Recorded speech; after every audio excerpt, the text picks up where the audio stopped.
안녕하세요. 이번 실파먹기 프로젝트의 주인공은 니트 공작소 여름실 랜덤 박스에 있던 실입니다. 살짝 톤 다운된 인디 핑크 컬러에 나풀나풀거리는 날개사가 특징인 날개사고요. 성분은 예상 가능하듯이 폴리에스테르 100%입니다.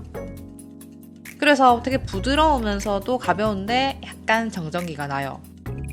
실 첫인상 때문에 요거 되게 북슬북슬한 느낌 나는 가디건 떠야지 라고 생각을 했는데 겨울이 오고 마음이 바뀌었어요. 이거 성분 특성상 보온력은 떨어질 텐데 보기에는 북극곰미가 좀 있으시잖아요? 내가 이걸로 가디건을 뜨면 남들 보기에는 와 따뜻하겠다. 근데 나는 막 추워서 발발발발발. 게다가 이번 겨울 너무 춥잖아요. 그래서 야 이거 안 되겠는데 싶어서 그대로 실장에 보관했습니다. 그리고 솔직히 이게 어떻게 여름실이지? 아무리 생각해도 좀 이상하다 싶은데 또 랜덤 박스가 그런 거거든요. 사장님은 재고 보관하는 창고를 비우고 나는 뭐 저렴하게 좋은 실 쓰고 이런 건데 여튼 가디건을 뜨든 뭘 뜨든 하나 떠야지 하고 한 4가닥 합사를 해서 뭐 만들지? 이걸로 뭐 만들지? 색깔도 나쁘지 않고 날개도 펄펄 귀여운데 그러던 어느 날 제 유튜브 알고리즘에 떴던 운명적인 튜토리얼 바늘 이야기의 포미 버니 호복백 영상이었습니다. 이거 완전 내가 가지고 있는 실이랑 똑같은 거 아니야? 눌러봤더니 더 비슷하게 생긴 거예요. 안 뜰 수가 없는. 요건 제가 가디건 뜨려고 미리 한번 떠봤던 6.5mm 스와치인데 이렇게 여러 겹을 잡아서 편물로 만들면 부들부들하면서 힘이 없지만 날개들은 펄펄 날리는 맛이 있는 그런 실이에요. 진짜 딱이죠? 갖고 있는 실이랑 비슷하게 생긴 실을 활용하는 가방 또한 뭐 대체 누가 안 뜨고 참죠? 너무 반가운 나머지 바늘 이야기 방향으로 인사를 한번 하고 바로 동영상 강의를 틀었어요. 처음에는 패기 넘치게 치아오구 스틸 7mm 바늘에다가 케이블도 그 말하는 길이를 끼워가지고 했는데 폴리 100% 실이랑 스틸 바늘은 아닌 것 같아요. 막 서로를 탈출하려고 하는 성질이 너무 강해서 제가 둘이를 붙잡아 주다 보니까 손에 무리가 진짜 많이 가더라고요.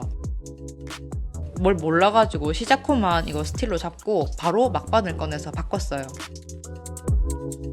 500원에서 1000원 하는 그 기본적인 대나무 막바늘 사용했어요. 부드러운 실 경우에는 마찰력이 조금 있어줘야 손에 피로감이 덜해서 훨씬 낫더라고요. 영상 강의 보면서 뜨개질 했는데 진짜 영상 친절하고 쉬워요.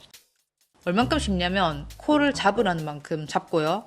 늘리라는 만큼 늘리고 뜨라는 만큼 뜨고 줄이라는 만큼 줄이고 코 막으라는 방식대로 코를 막으면 끝입니다. 요거를 가방 앞판, 뒷판, 가방끈 이렇게 3번 해주면 돼요. 너무 쉽죠? 그리고 이제 가방 길이나 폭 조절하는 팁도 있으니까 진짜 내가 원하는 대로 만들 수 있다는 게 장점인데 솔직히 말하면 딱 하나 피곤했던 거는 가방끈 뜨는 게 너무 지겨웠어요. 제가 솔직하게 말하면 목도리도 지겨운 게 싫어서 안 뜨거든요. 이렇게 길쭉하고 네모네모난 정말 누가 봐도 목도리 같은 걸 1m 넘게 뜨고 있었다는 게 조금 이게 무슨 상황이지 싶긴 했지만 그렇다고 도안에서 1m 넘게 가방끈 뜨라고 한 건 아니에요. 원래는 훨씬 더 짧게 끝나는데 제가 뭐 손땀이 다른 건지 아니면 원작실을 안 써서 그런지 모르겠는데 앞판 뒷판이 좀 깊이가 있더라고요. 그래서 가방끈 길이를 밸런스를 맞춰야 되겠다 싶어가지고는 가방끈 길이를 조금 더 뜬 게 있습니다.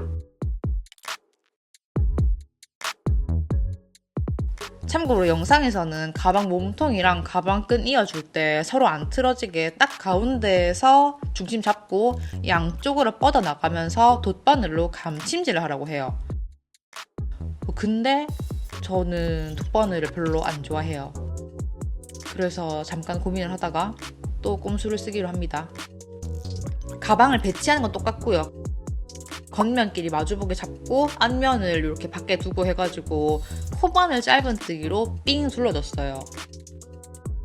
뭐 이게 아무래도 앞뒤판이 똑같은 사이즈로 나오는 것도 아니고 코도 안 보이고 편물도 막 흐들흐들거려서 뭐 완벽하게 대칭으로 떠지진 않지만 적당히 실 숨겨가면서 뭐 짧은뜨기 눈치껏 넣어가면서 뭐 가방 모양 싹 잡으면은 아무도 몰라요. 특히나 이렇게 짧은뜨기를 하다 보면 분명히 약간 모양이 틀어지거든요. 그래서 저는 양쪽 맨 끝에는 짧은뜨기를 안 하고 실을 남겨놨어요. 그러면 이렇게 가방을 뒤집었을 때 조금 이상하다? 그럼 거기는 이 돗바늘로 마지막에만 조금 이렇게 싹싹싹 해가지고 어차피 털이 이렇게 북실북실하니까 아무도 몰라요. 이 굵은 바늘에다가 특이한 실 특성을 사용하다 보니까 하루 만에 뚝딱 뜨는 진짜 간단한데 되게 예쁜 가방이라 좋았어요. 영상에 나온 것처럼 진짜 신기하게 물건을 많이 담아도 아래로는 안 쳐져요. 근데 옆으로 엄청 늘어나요. 이게 너무너무 늘어나서 처음엔 약간 웃기기도 하고 신기하다 뭐 이런 생각이었는데 첫날 들고 나갔는데 너무 불편한 거예요. 이게 가방 입구에서 물건이 쏟아져 내릴 것 같은 불안함? 이런 게 들 정도니까 이거는 뭐 가방 못 들겠는데 싶어서 바로 이제 보안에 들어갑니다.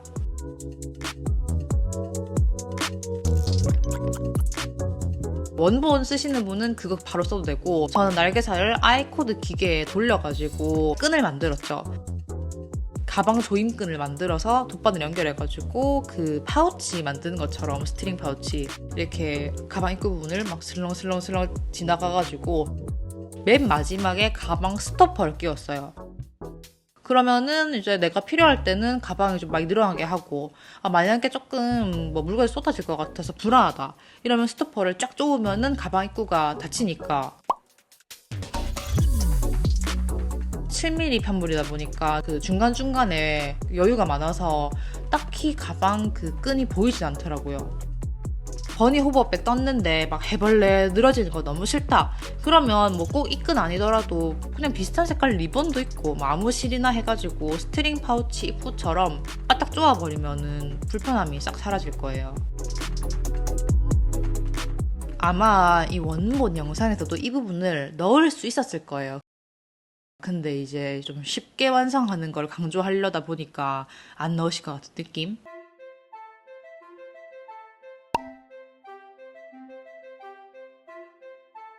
뜨개질 입문하고 코바늘 가방은 되게 많이 떠봤는데 대바늘 가방은 뭐 거의 처음 드는 느낌?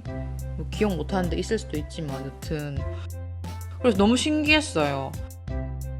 내가 되게 흔하게 보던 메리아스 편물인데 질감 다른 실을 사용하고 전혀 안 해봤던 모양으로 뜨다 보니까 이렇게 낯선 느낌이 나고 되게 평범하다고 생각했던 게 엄청 특이한 느낌으로 변신하는 게 되게 좋았어요. 완전 빛과 소금 같은 이 도안 덕분에 손도 안 가던 실을 계절에 딱 맞춰가지고 활용하는 것도 너무 좋았고 진짜 이런 게 바로 실 파먹기 프로젝트 하는 보람이다 뭐 이런 생각도 했고요. 그리고 이제 이 가방이 워낙에 들고 나갔을 때 반응도 좋아가지고 이거 진짜 뜨기 잘했네 이런 생각도 했고 다만 대바늘 작품이다 보니까 실을 많이 먹진 않아요. 그래서 아직 실이 조금 남아있어서 남은 걸로는 바늘 이야기 요거보다 뒤에 나왔던 코바늘 가방을 떠볼까 뭐 생각도 하고 있는데 일단 지금 당장으로서는 뭘 뜰지는 모르겠고 여튼 뭐 지금은 2024년 연말을 마무리하면서 플랫베리 가디건을 뜨고 있어서 그거마저 뜨러 갈 생각이고 올해 가기 전에 하나 더 뜨개록으로 돌아오겠습니다. 그럼 그때까지 안녕히 계시고 다음에 만나요. 안녕. 빠이빠이.